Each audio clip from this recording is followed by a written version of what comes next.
Good evening. Really excited for today. In chapter 18, Pip had peripeteia, a reversal of fortune. Things turned around in a dramatic way for Pip. He went from an indentured blacksmith's apprentice to everything he ever yearned for. He's on his way to becoming a young gentleman. So it really does feel like the first day of the rest of Pip's life. And so for me, even though we're chapter 19, we're 18 chapters done in the books, I have a fresh energy, a new lease of life.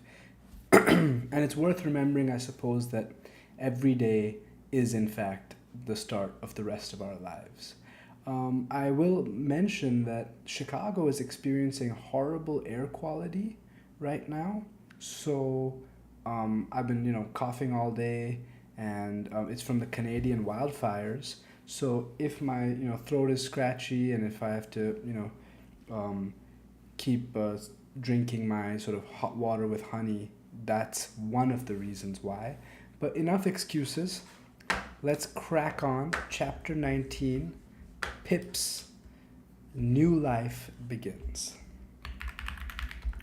Morning made a considerable difference in my general prospect of life, and brightened it so much that it scarcely seemed the same. What lay heaviest on my mind was the consideration that 6 days intervened between me and the day of departure. For I could not divest myself of a misgiving that something might happen to London in the meanwhile, and that when I got there, it would be either greatly deteriorated or clean gone. Much like the tourists who probably were hoping to come to Chicago only to find their week obliterated by fog. More smoke, not fog. But let me just remind you guys that yes, Pip has got everything he yearned for, but the chapter ended on a tinge of sadness as a distance had crept in between Pip and then Joe and Biddy. So let's see where that goes. And I think, again, Dickens showing that, ecstasy and elation very soon, very often in real life as well, they're followed by sort of hollow feelings. So Dickens's understanding of human beings is, there's a reason why I'm retyping his work. It was brought, someone mentioned to me, Dickens is racist. I don't really care at the minute. I'm just here to pick up craft, and he has quality craft stuff. And I think, getting into the politics of his era is probably outside my remit. Joe and Biddy were very sympathetic and pleasant when I spoke of our approaching separation, but they only referred to it when I did. After breakfast, Joe brought out my indentures from the press in the best parlor, and we put them in the fire, and I felt that I was free. With all the novelty of my emancipation on me, I went to church with Joe, and thought perhaps the clergyman wouldn't have read that about the rich man and the kingdom of heaven if he had known all. So some of you may know your Bible, others won't. I don't know it the way I probably should because so much of my profession, which is the manipulation of the English language, is owes a large debt to the Bible. But I do know this one, which is it's harder for a rich man to enter the kingdom of heaven than it is for a camel to pass through the eye of a needle. So, again, Dickens warning Pip that when you get everything you wish for, it's not always what you think. After our early dinner, I strolled out alone, purposing to finish off the marshes at once and get them done with. As I passed the church, I felt, as I had felt during service in the morning, a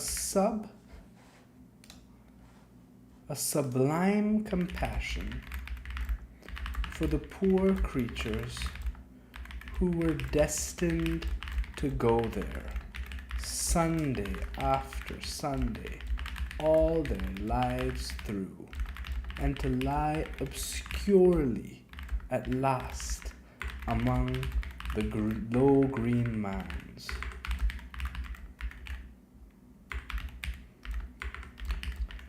I promised myself that I would do something for them one of these days, and formed a plan in outline for bestowing a dinner of roast beef and plum pudding, a pint of ale, and a gallon of condescension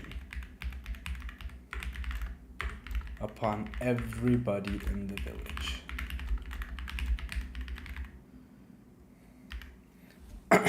So, firstly, it's nice to get some food back. We've been missing it, and it's welcome. But also, Pip really is becoming quite pompous with his newfound great expectation, and he is becoming quite rude in some of his observations. But I have to admit, I too have thought that about people who sort of live their lives the same way day after day. So I guess it's a common thought. If I had often thought before, with something allied to shame, of my companionship with the fugitive,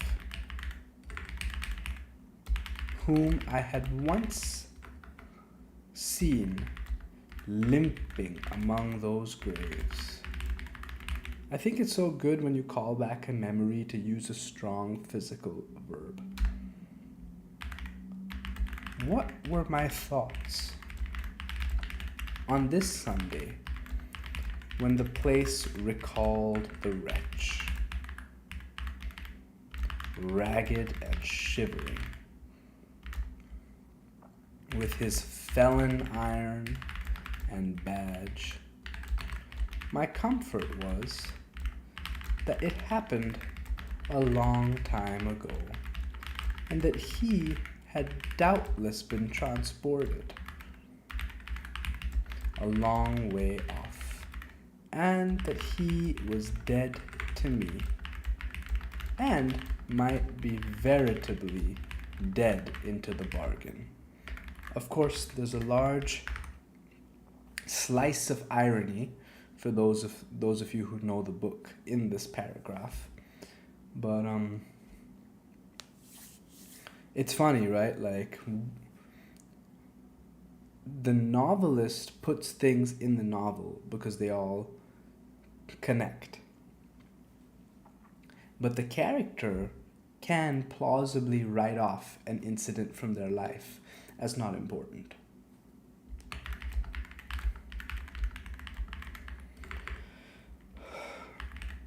No more low wet grounds, no more dikes and sluices, no more of these grazing cattle.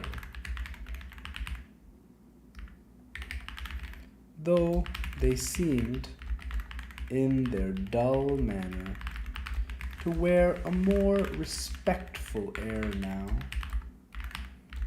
and to face round in order that they might stare as long as possible at the possessor of such great expectations.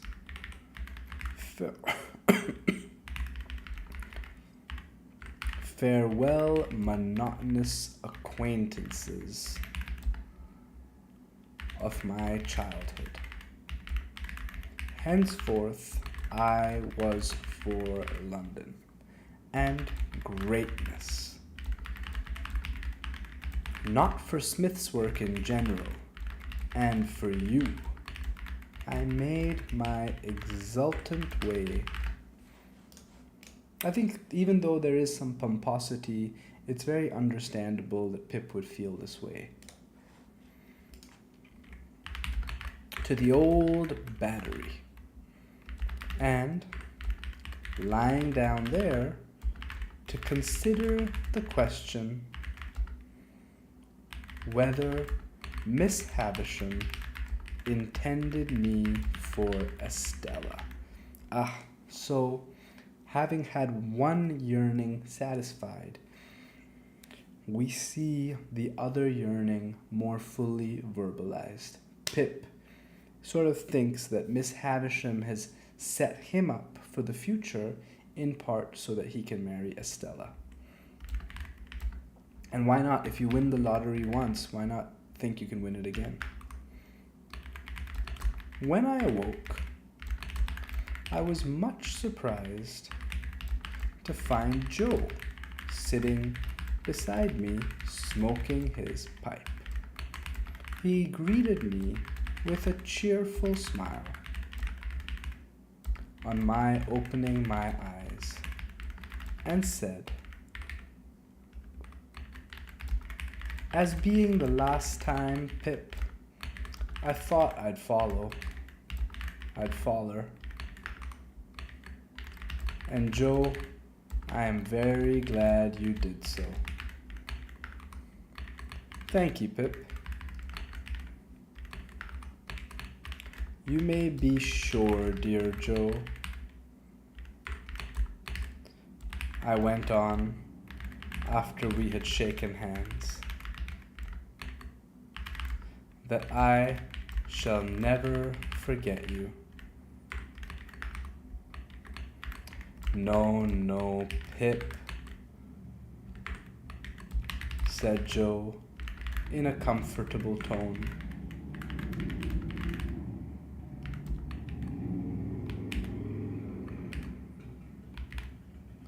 "I'm sure of that.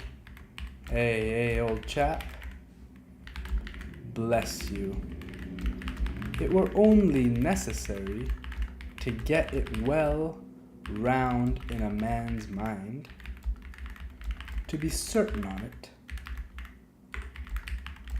But it took a bit of time to get it well round. The change come so uncommon plump, didn't it? Somehow, I was not best pleased with Joe's being so mightily secure of me. I should have liked him to have betrayed emotion, or to have said, "It does you credit, Pip," or something of that sort. Therefore, I made no remark on Joe's first head, merely saying, as to his second, that the tidings had indeed come suddenly,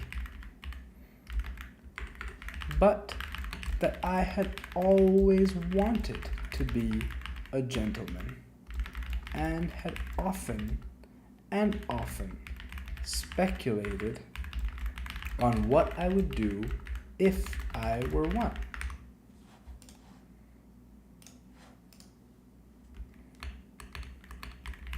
Have you, though? Said Joe. Astonishing. It's a pity now, Joe, said I, that you did not get on a little more when we had our lessons here, isn't it? Well, I don't know, returned Joe.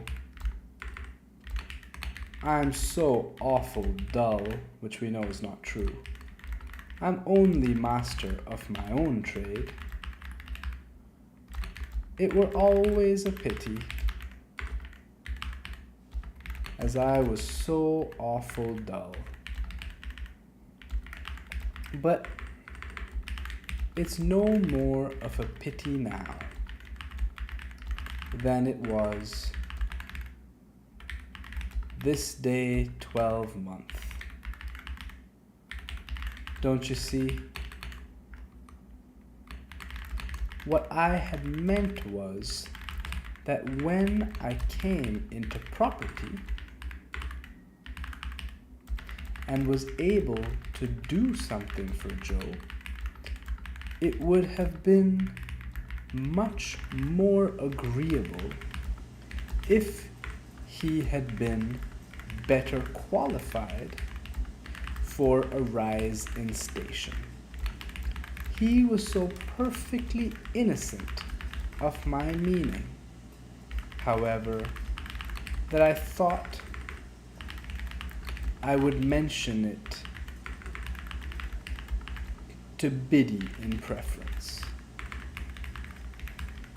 So I think, I always love seeing this when an author is able to dramatize dilemmas in people's lives. So here Pip has been elevated in station, and he wants to sort of pass on the favor and elevate Joe. However, he doesn't fully understand that Joe is content and happy with his life as is, except for, of course, what happened to Mrs. Joe. So I think this is a really good dramatization of that impulse to help someone, but the person doesn't need help. It's you who feel the obligation to help. This is an excellent dramatization of that, and I think fiction is so good at giving opportunities to dramatize these sorts of things.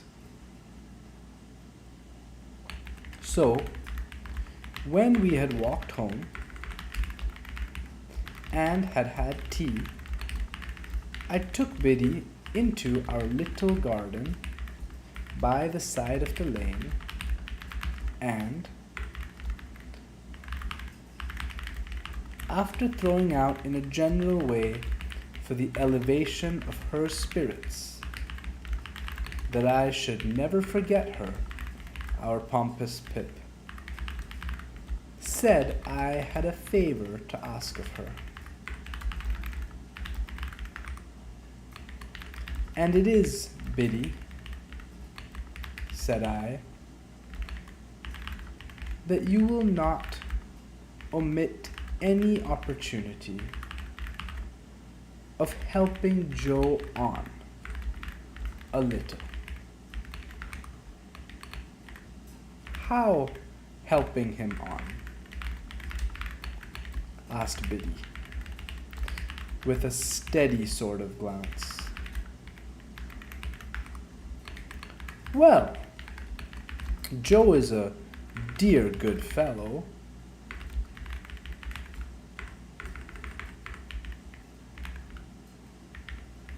In fact, I think he is the dearest fellow that ever lived. But he is rather backward, in some things. For instance, Biddy, in his learning and his manners. Although I was looking at Biddy as I spoke, and although she opened her eyes very wide when I had spoken, she did not look at me.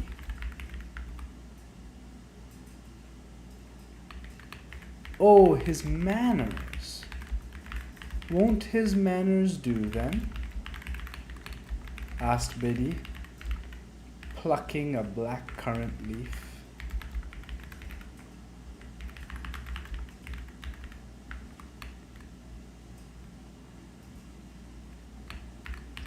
My dear Biddy, they do very well here.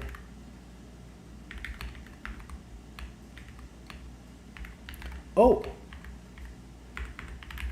they do very well here, interrupted Biddy, looking closely at the leaf in her hand. Hear me out. But if I were to remove Joe into a higher sphere, as I shall hope to remove him when I fully come into my property,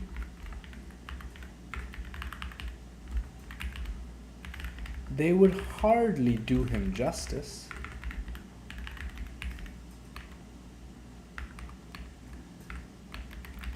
And don't you think he knows that? Such a modern sentence in some ways, like someone could say that today. Asked Biddy. It was such a very provoking question. For it had never, in the most distant manner, occurred to me. That I said, snappishly,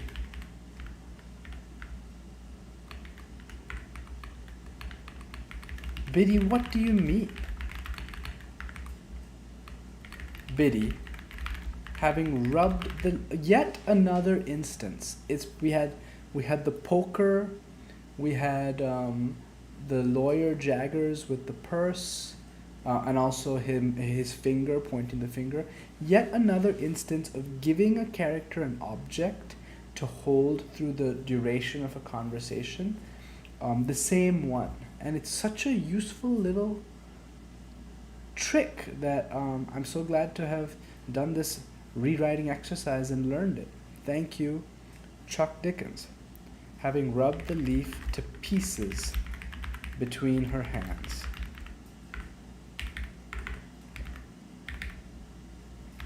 And the smell of a black currant bush.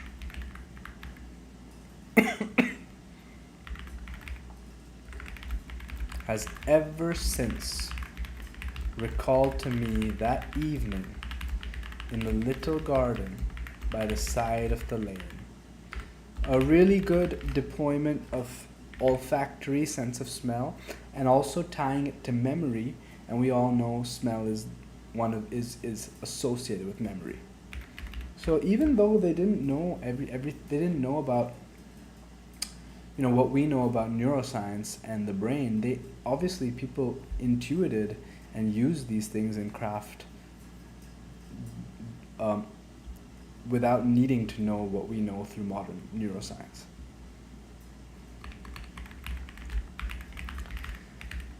Have you never considered that he may be proud? Proud? I repeated with disdainful emphasis.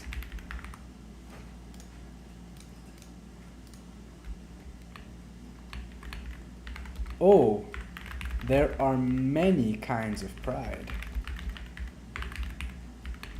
said Biddy, looking full at me and shaking her head.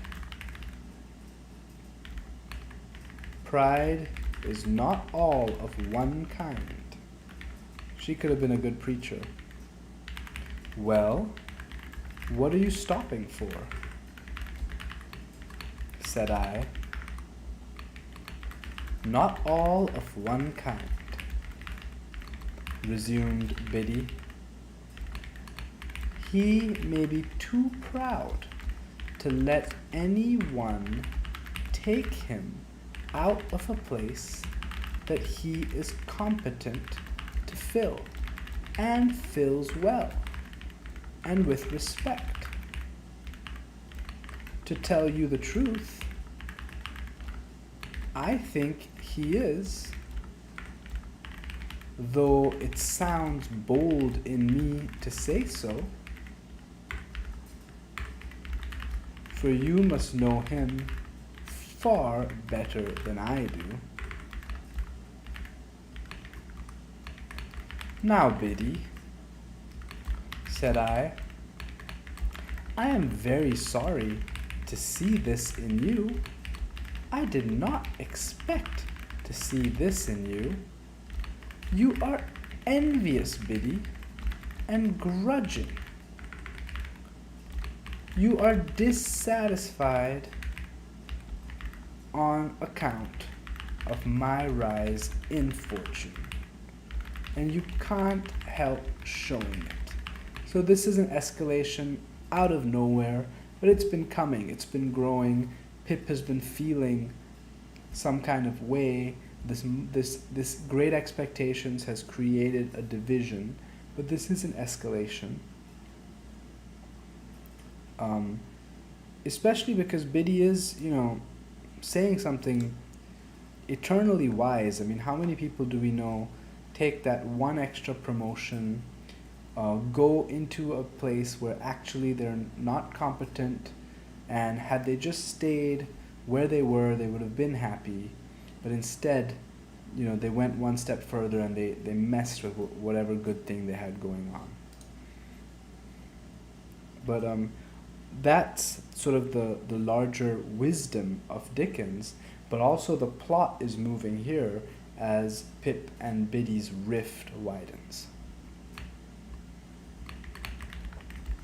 If you have the heart to think so, returned Biddy, say so. Say so over and over again, if you have the heart to think so. Wow, that's a pretty killer line. If you have the heart to think so, say so. Say so over and over again if you have the heart to think so. So she's basically saying here, is that what you really think?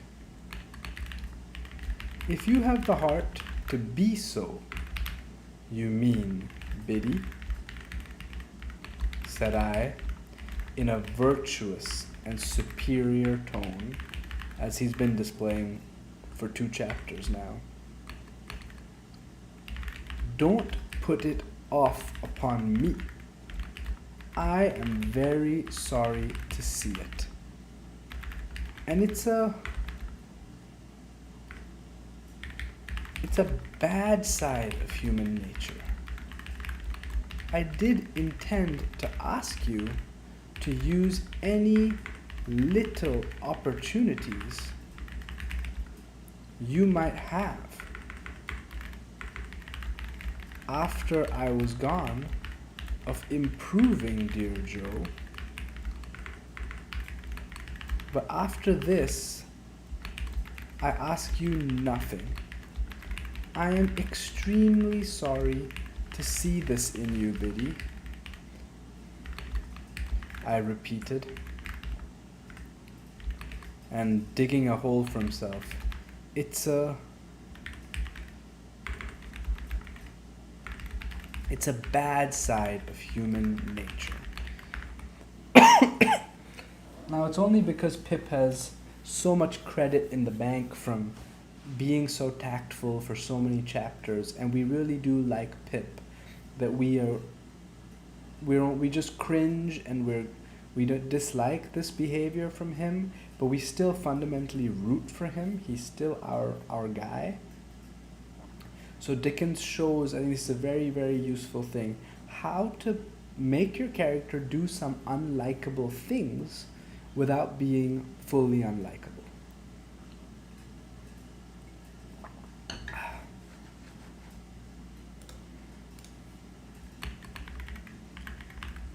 Whether you scold me or approve of me,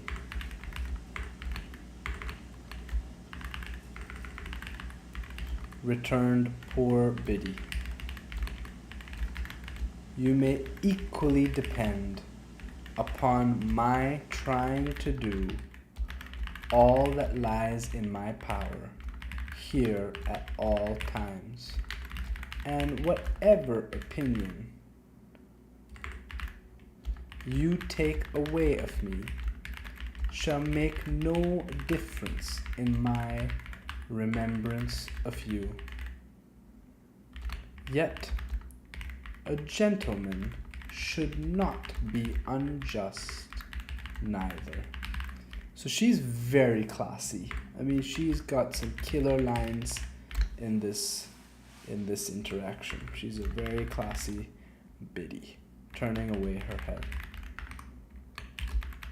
I again warmly repeated that it was a bad side of human nature. Ugh, what a pompous statement. In which sentiment, waiving its application,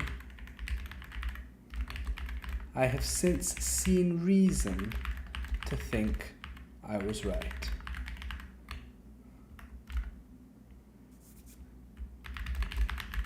And I walked down the little path away from Biddy, and Biddy went into the house, and I went out at the garden gate and took a dejected stroll. I love this because it's a lovely transferred epithet. The stroll is not dejected. Pip is dejected, but the adjective is attached to the noun stroll. That's called a transferred epithet. And so a dejected stroll actually captures Pip's state of mind. It's just a funny thing. I think I learned it in high school. I had excellent lit teachers, and this is one of the things that has always stuck with me. It was transferred epithet. And if I'm using it incorrectly, it's not their fault, it's mine. Again, feeling it very sorrowful and strange that this, the second night of my bright fortunes, should be as lonely and unsatisfactory as the first.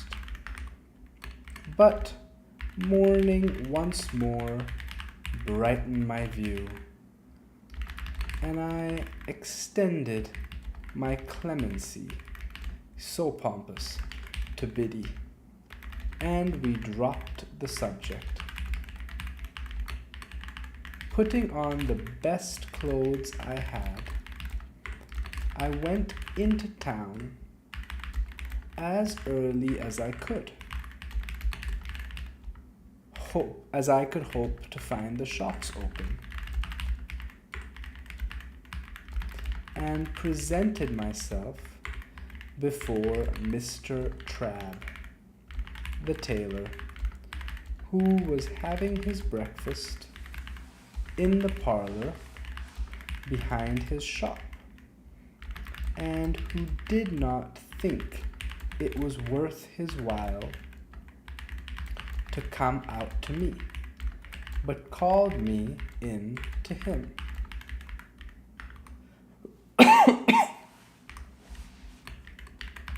Well, said Mr. Trabb, in a hail fellow, well met kind of way. How are you? And what can I do for you? Sounds friendly.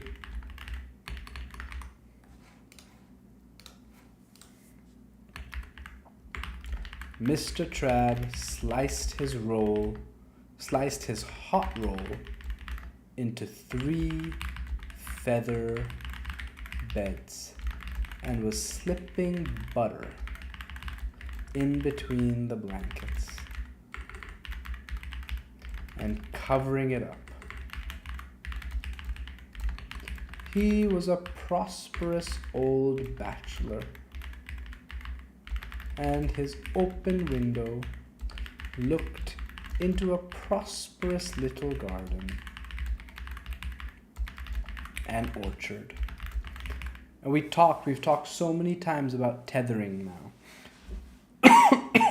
So the word scornful was tethered to Estella. The word slouching was tethered to Orlick. And here we have prosperous quickly in one paragraph in 4 deployments attached to Trabb. And there was a prosperous iron safe let into the wall at the side of his fireplace. And I did not doubt that heaps of his prosperity were put away in it, in bags. Mr. Trabb, said I, it's an unpleasant thing to have to mention because it looks like boasting, but I have come into a handsome property. A change passed over Mr. Trabb. He forgot the butter in bed, got up from the bedside, and wiped his fingers on the tablecloth, exclaiming, "Lord bless my soul. I am going up to my guardian in London," said I, casually drawing some guineas out of my pocket and looking at them. So this is sort of fantasy wish fulfillment that we're experiencing, right? Just walk into a shop and get whatever you want. And I think Dickens really knew how to satisfy the public, and giving some fantasy wish fulfillment, you can do it. It doesn't mean you're a bad writer. I think sometimes people think to be literary is to like always resist giving the fantasy wish fulfillment, and that's not true.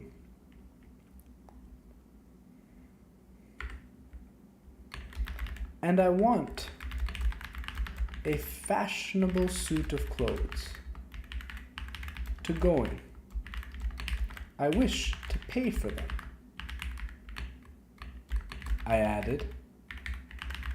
Otherwise, I thought he might only pretend to make them with ready money.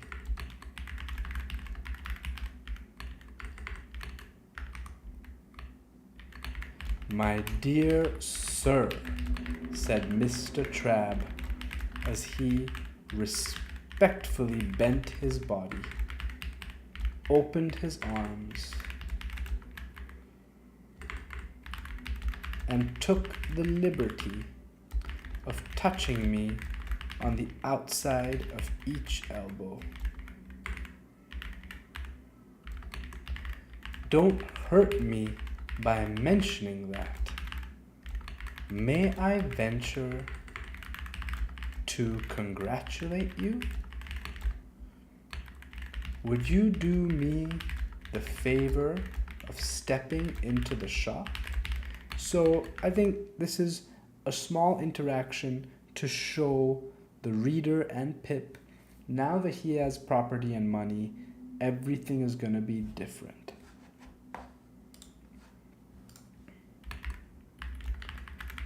Mr. Trabb's boy was the most audacious boy in all that countryside. When I had entered, so this is someone who is doing his indentures, presumably, to Mr. Trabb the tailor. So it used to be Pip's peer. So we're going to get some characterization through contrast here, I imagine. When I had entered, he was sweeping the shop, and he had sweetened his labors by sweeping over me. He was still sweeping when I came out into the shop with Mr. Trabb. So you could argue that also this is another tethering. We've got 3 sweepings tied to a Mr. Trabb's apprentice. And he knocked the broom against all possible corners and obstacles to express, as I understood it, equality with any blacksmith, alive or dead. So we're seeing class consciousness and class positioning everywhere now. Hold that noise, said Mr. Trabb, with the greatest sternness, or I'll knock your head off.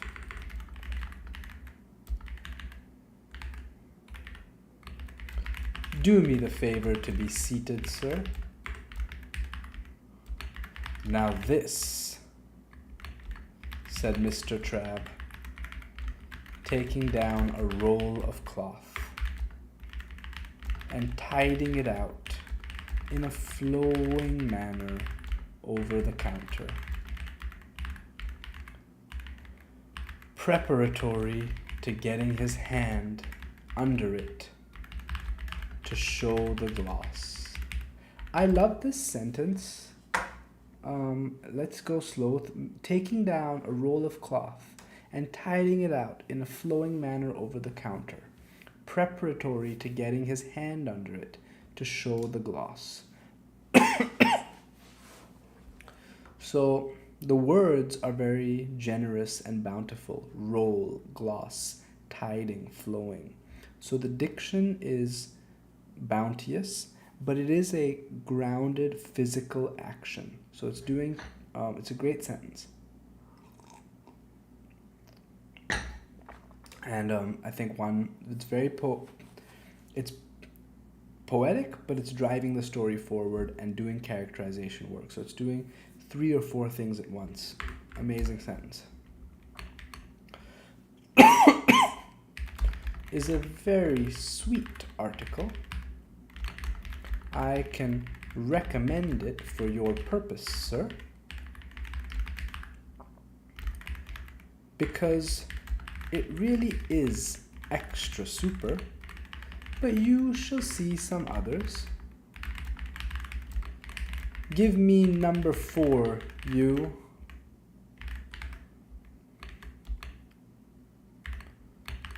To the boy, and with a dreadfully severe stare, foreseeing the danger of that miscreant's brushing me with it, or making some other sign of familiarity. Mr. Trabb never removed his stern eye from the boy until he had deposited number 4 on the counter and was at a safe distance again. Then he commanded him to bring number 5 and number 8.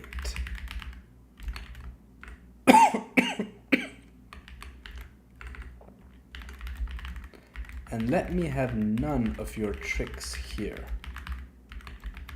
said Mr. Trabb. or you shall repent it, you young scoundrel. The longest day you have to live.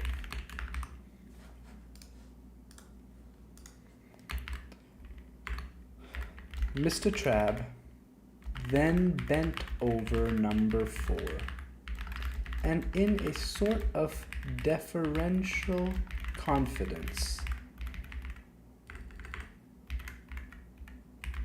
recommended it to me as a light article for summer wear,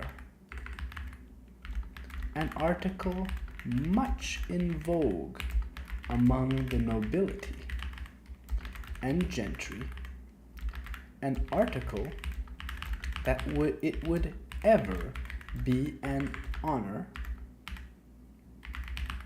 to him to reflect upon a distinguished fellow townsman's,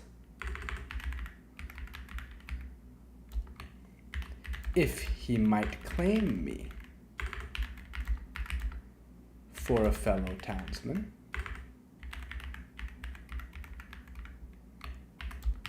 having worn.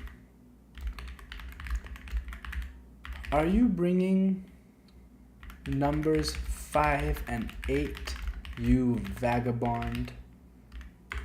Said Mr. Trabb to the boy after that. Or shall I kick you out of the shop and bring them myself?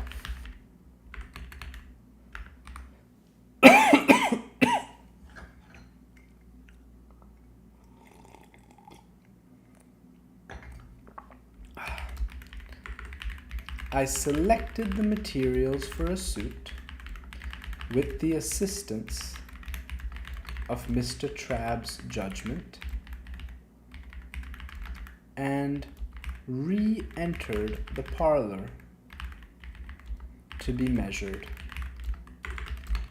For although Mr. Trabb had my measure already and had previously been quite contented with it,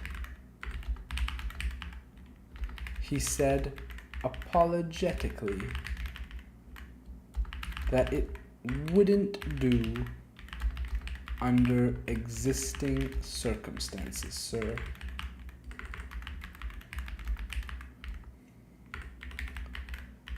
Wouldn't do at all.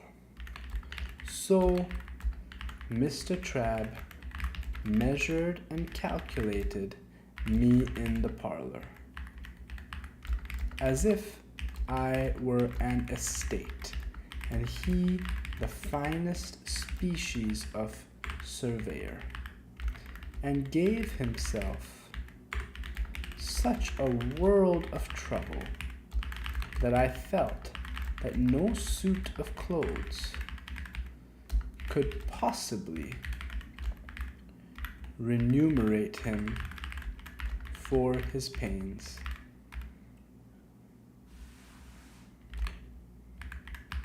When he had at last done and had appointed to send the articles to Mr. Pumblechook's on Thursday evening,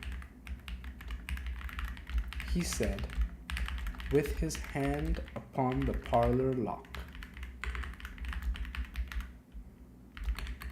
I know, sir, that London gentlemen cannot be expected to patronize local work as a rule, but if you would give me a turn now and then in the quality of a townsman, I should greatly esteem it.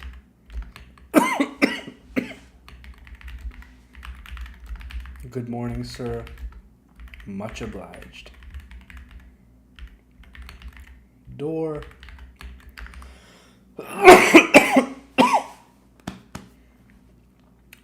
So Pip is seeing literally the money, the doors that open now that he has money.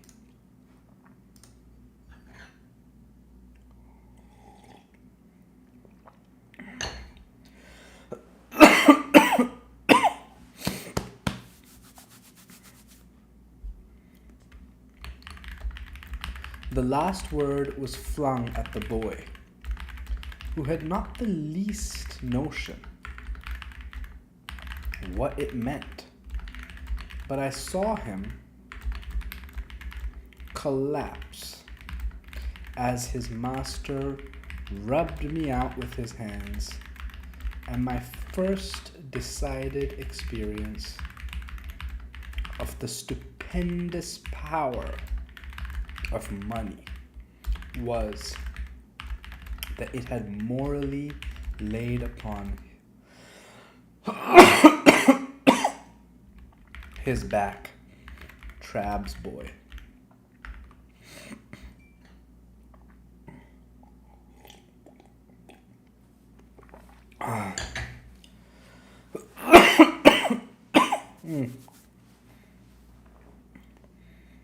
Hot water and honey is not really doing the trick.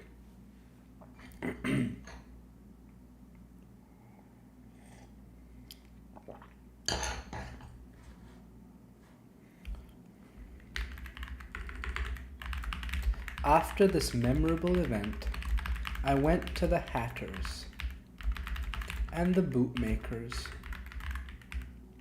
and the hosiers and felt rather like Mother Hubbard's dog, whose outfit required the services of so many trades. This is also useful learning. Do one representative event and then summarize. I also went to the coach office and took my place for 7 o'clock on Saturday morning. It was not necessary to explain everywhere that I had come into a handsome property.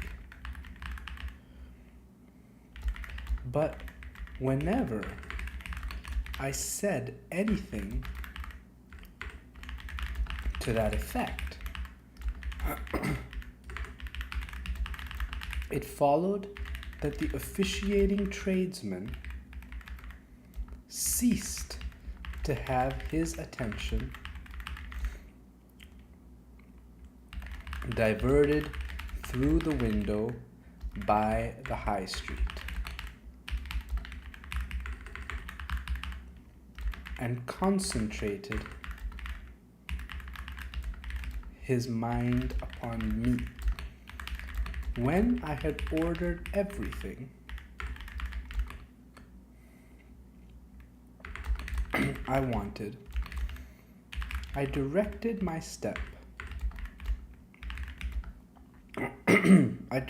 steps towards Pumblechook's, and as I approached that gentleman's place of business, I saw him standing at his door. He was waiting for me with great impatience.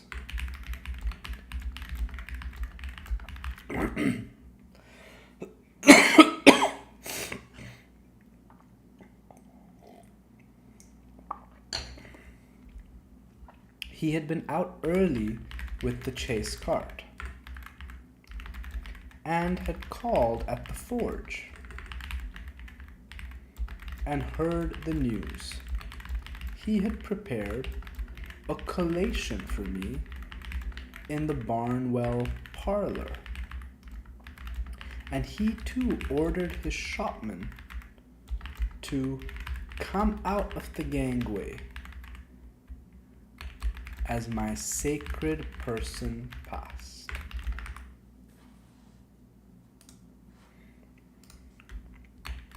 "My dear friend," said Mr. Pumblechook,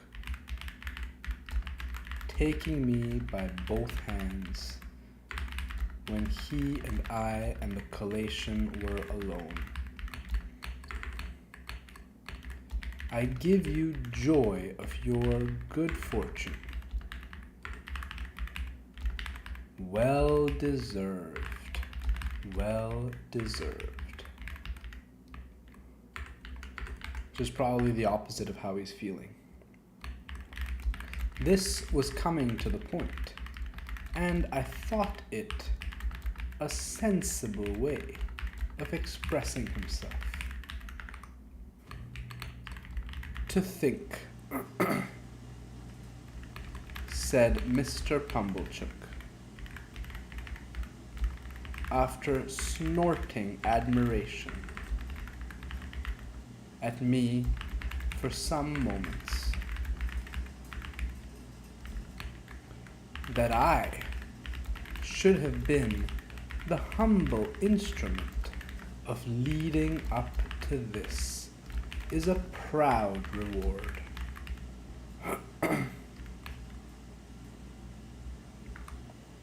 So Pumblechook also thinks that Miss Havisham is Pip's benefactor. I begged Mr. Pumblechook to remember that nothing was to be ever said or hinted on that point. "My dear young friend," said Mr. Pumblechook, "if you will allow me to call you so." I murmured, "Certainly," and Mr. Pumblechook took me by both hands again and communicated a movement to his waistcoat, which had an emotional appearance, though it was rather low down. "My dear young friend,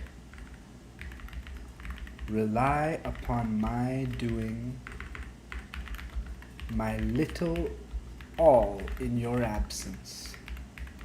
Similar to what Biddy said, but you obviously trust Biddy more. "By keeping the fact before the mind of Joseph."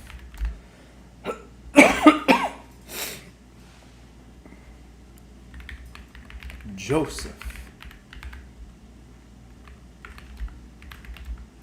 said Mr. Pumblechook,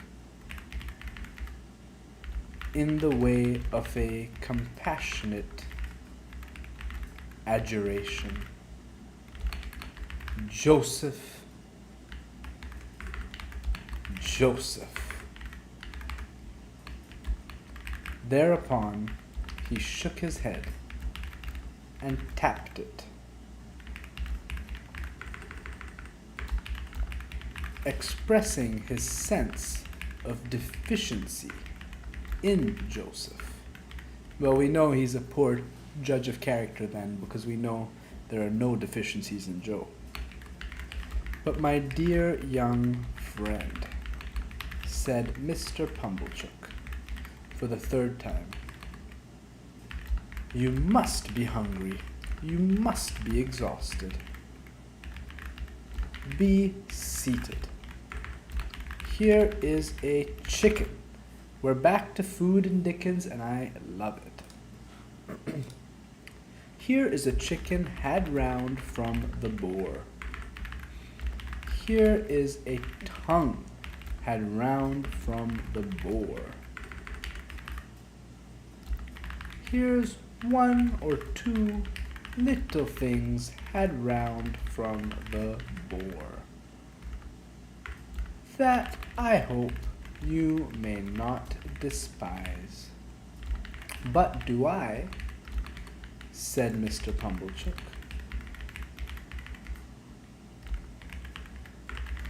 Getting up again the moment after he had sat down. "See afore me him as I ever sported with in his times of happy infancy. And may I,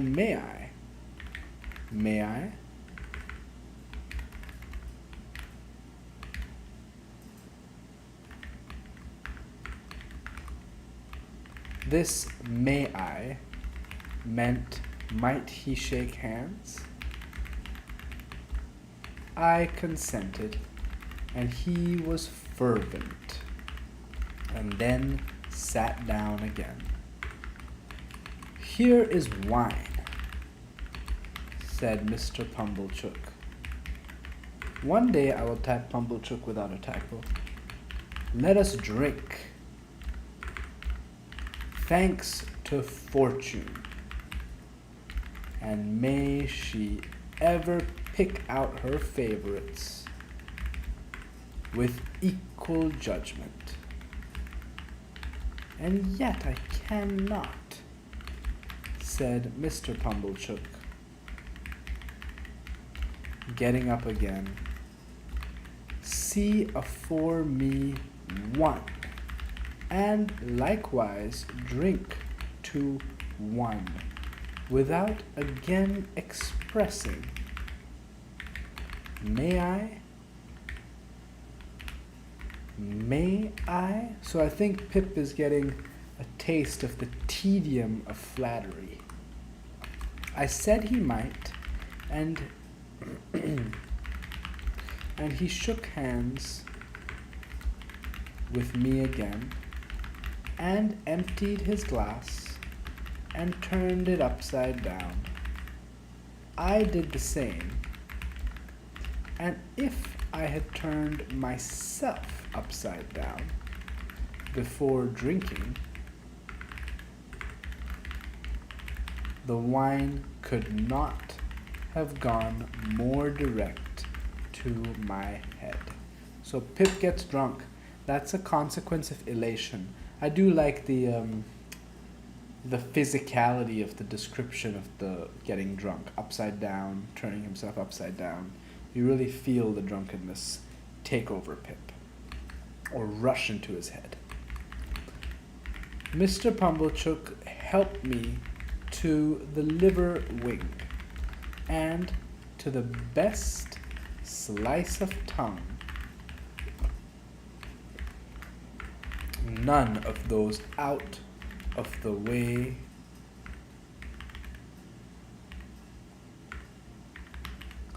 no thoroughfares of pork now.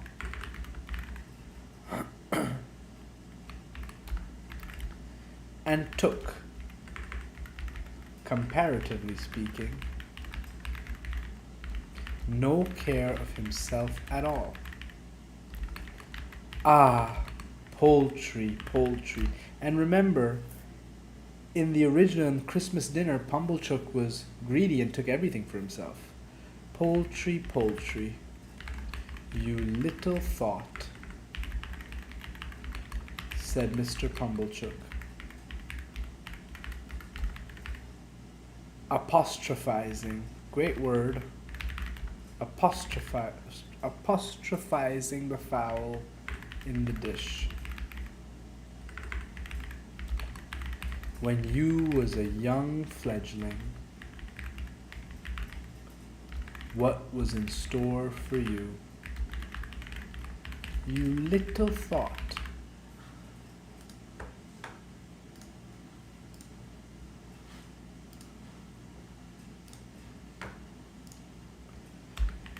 You was to be refreshment beneath this humble roof for one as, call it a weakness, if you will,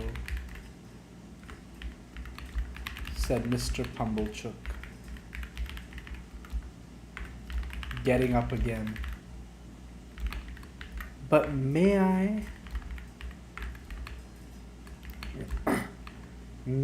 I, so this repetition is absolutely so obsequious and brutal, and it must have been tedious for Dickens to write, but sometimes you just gotta do it. It began to be unnecessary to repeat the form of saying he might, so he did it at once. How he ever did it so often without wounding himself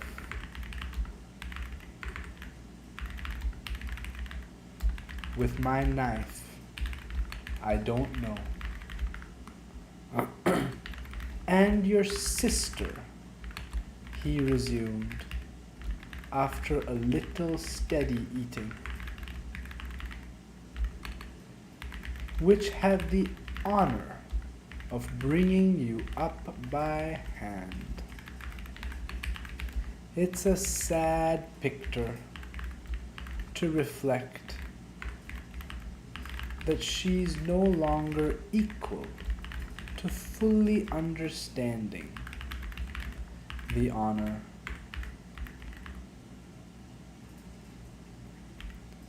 May, I saw he was about to come at me again, and I stopped him. We'll drink her health, said I.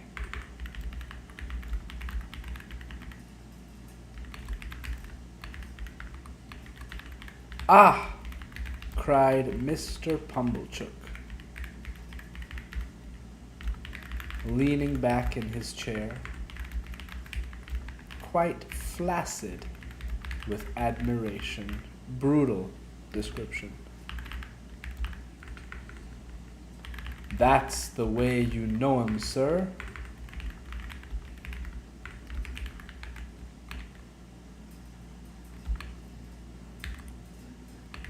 I don't know who Sir was, but he was certainly not I, and there was no third person present.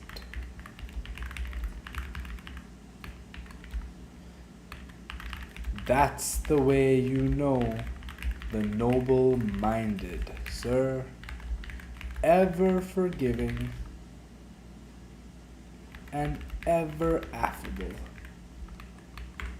It might, said the servile, flaccid, these are brutal words, brutal adjectives, said the servile Pumblechook, putting down his untasted glass in a hurry and getting up again. To a common person, have the appearance of repeating, but may I? You thought surely not again, but yet again. That's how servile he is.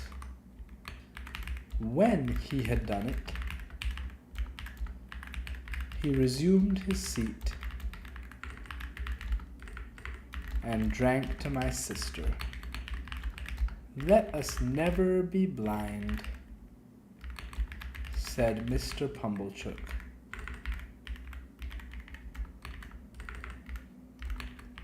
To her faults of temper, but it is so hoped she meant well.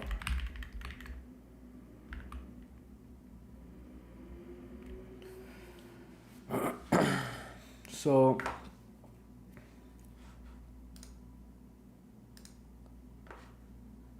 I think I'll stop there.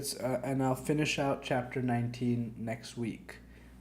This Pumblechook is such a servile, tedious fellow, and I would probably be doing myself a favor to get through this section, but I also want to rest and recover my voice, and we've already done 70 minutes. So thanks everyone, and thank you to the Office of Modern Composition and my colleagues for supporting this project.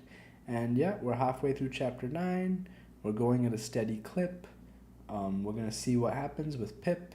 We learned there were lots of technical things to take away from this session that I will take away, and I hope you will as well if that's what you're interested in. If not, if you're watching this in the future and it's just about, going to sleep or something soothing and relaxing, I hope you enjoyed it.